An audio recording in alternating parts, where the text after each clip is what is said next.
Yo guys, today we are going to talk about a specific character. This character is somewhat controversial. That is Junko Enoshima. Now the reason why I'm even doing this video is because I found something interesting. So I was rewatching Nico B's Danganronpa tier list. I'm sure a lot of you guys have seen it. And it was interesting because Monokuma was very high. Monokuma was around S or A tier. But the funny part was, Monokuma's controller, Junko Enoshima, was like F tier.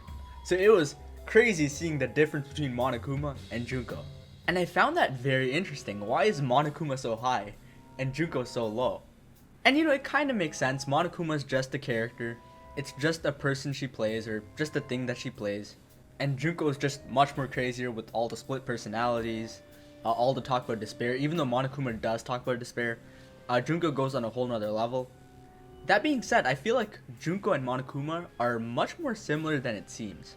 And because I find certain parts of Monokuma to be very interesting, I also find certain parts of Junko to be very interesting because of that. Now, I'll be the first to say that when Junko first appeared, I was not a big fan. And even today, it still feels somewhat weird. So I'll share my first experience of a Trigger Happy Havoc. So I was having a blast, okay? I think chapter 1 was okay. I wasn't too big on it yet. But all the middle chapters, like chapter 2, chapter 3, chapter 4, and then chapter 5, it peaked. Chapter 5 was so amazing to me. So I was having so much fun with the game. It was one of the best games I've ever played. Then chapter 6 came, and everything was going well.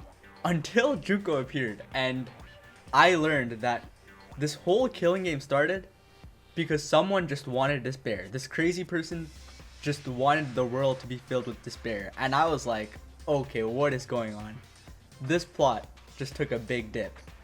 Now by the end, it was still one of my favorite games of all time, just because of all the fun I had before that.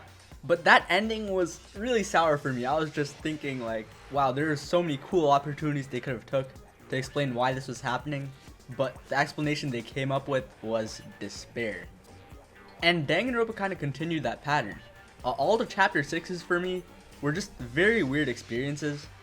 The DR2 ending was kind of just confusing for me, but it was a bit better for me just because, I knew how the DR1 ending worked, and so I was kind of prepared for the DR2 ending to be something kind of weird.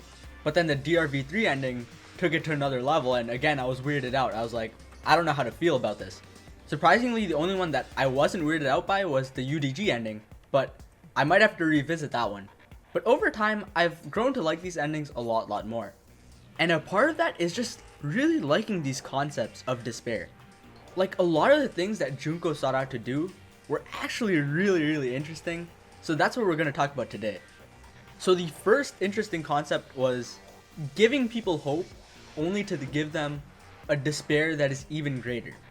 This is a really interesting concept because if you think about it, there's no way you can beat the mastermind, right? If the mastermind was just trying to kill everyone, they can easily do that. There's no point of a game like that. But what Junko tries to do is she always tries to give them a chance.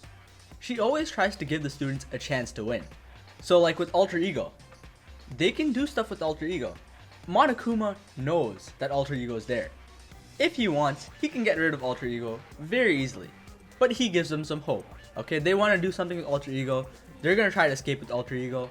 He gives them hope, only to crush that hope in the chapter for execution, where Alter Ego just gets smashed. The same thing can be said for the entirety of chapter 6. He gives them an ultimatum. That's their hope. They have a hope to actually get out of here and survive. And then chapter 6, he brings out all of the big plot twists. Once you get the twist of the outside world being even worse than the inside, he had destroyed their hope to the maximum. And now their goal of escaping to the outside world became their fear. They no longer had the will to go and escape to the outside world, except Makoto obviously, who ended up securing the win. But yeah, I found this concept of giving the students hope only to give them further despair to be really interesting. But it doesn't stop there, because you also have concepts like the motives. So I think Danganronpa 1 really had some good motives. You had your family situation, or whoever was close to you. You had a secret you had to hide. You had money. You had the traitor, which was Sakura. And that was it, but these were some really fearful motives. I could see how any of the people would want to kill after seeing any of these motives. And what we learned at the end was that these characters were really just killing for nothing. These motives did not matter, the outside world already crumbled, keeping these secrets didn't really matter, the family situation was probably already done, a lot of the people that these people loved were already probably dead, all of the hopes that these students have were all for nothing. And that was a really good reveal at the end. And then obviously you have the reveal that these were all friends. All these students were friends before in Hope's Peak Academy, and they killed each other. A lot of these characters had good relationships that we'll never be able to see. I mean, you see that whole situation with Chihiro and Mondo, and then you see the Hope's Peak Academy picture, and you realize, god damn, they were good friends. And I kind of wish I got to see how that worked out, but we never will. And she did that for like 2 years. I forget the exact breakdown, maybe it was 1 year worth of Hope's Peak memories, but that's insane. She had this set from the get-go. And it really makes you think about how everything could have been if Junko didn't do this. Like, these characters did a lot of crazy things, alright? They beat each other on the skull. Bro, they were killing each other like crazy. But they were good friends. And when you see all of those pictures of the class together, it's like, damn. Things could have been so peaceful.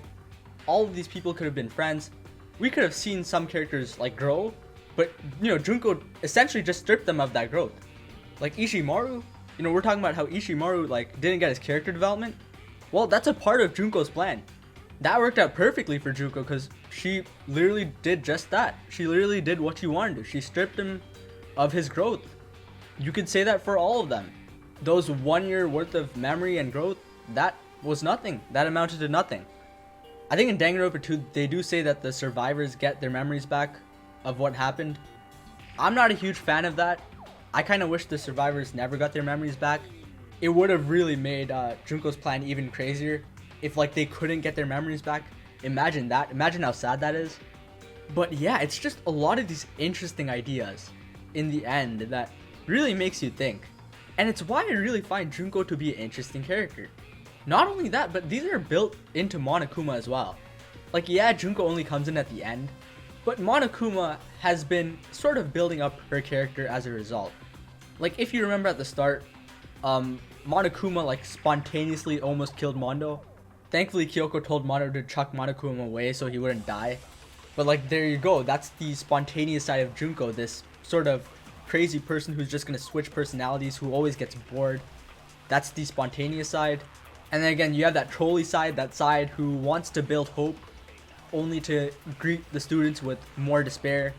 You can even see that in like small things where in the main room where Junko has surveillance over everyone, there's that little hatch at the bottom, and you're screaming into your device to Makoto and Aoi to like, you know, check that hatch, open it up. And they don't, and you're really mad because you're like, that's where the mastermind is. And then obviously Makoto and Aoi freak out once they realize, oh damn, they lost their chance to check the hatch. But then Monokuma just tells you that it was locked anyways. And the last thing that I find very interesting is how she sort of believes that the students themselves are responsible for what happened. So what I mean by that is, when she's in her Monokuma form, she'll say that, you know, all of you guys, the people who are participating in this game, you guys were responsible for the deaths, because you guys actually carried them out. So like when Leon killed Sayaka, that was all on his own, right? He did that off his own will. That was his choice. But Makoto, he believes that it's Monokuma's fault. It's all Monokuma's fault. His argument is that if Monokuma was never there, none of this would even happen. And it is a pretty interesting conflict when you think about what happened in the game. And when you look at it from Junko's side, it's actually pretty interesting. So chapter 1 is your tutorial, right? It's just, you know, Leon stabs Sayaka, boom, it's done. Chapter 2 is really where it gets interesting, because now you can see more of Junko's argument here. You could already see with Leon, like they talk about how it wasn't just self-defense, and how Leon went back to kill Sayaka. But in chapter 2, this was literally a free trial. Like, Byakuya knew what to do. If he exposed Mondo for not having the E-handbook, it would have been over. 1 second, it would have been over. But he didn't. Byakuya was playing the long run. He wanted to test out who he needed to watch out for the killing game. He also just wanted to have some fun.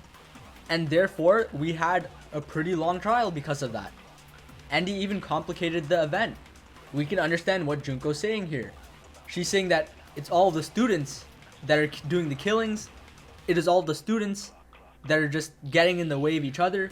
Byakuya is doing just that. It's not just on Mondo here. Byakuya is doing the exact same thing. Chapter 4 is more of the same. If Hiro didn't choose to bonk Sakura on the head, and if Toko didn't either, we wouldn't really have an issue. We wouldn't have had a killing, but sadly that's what happened. And then Aoi came in the way and she didn't want people to find out the truth, so she messed it up even more. Again, everyone's getting in the way. Junko's not really doing anything. The only thing she did was plant that note. And that's where Makoto's argument comes in about how Junko's the one that, essentially does everything. But the point still stands. Even if Aoi saw that note, she still had the opportunity to do nothing.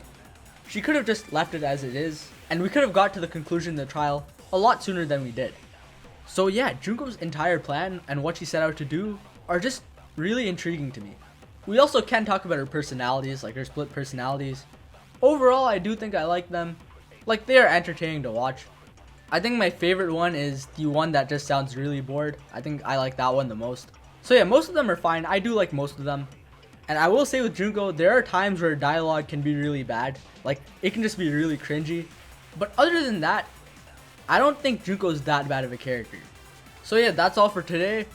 Comment your thoughts about Junko and her plans, and I'll see you all next time.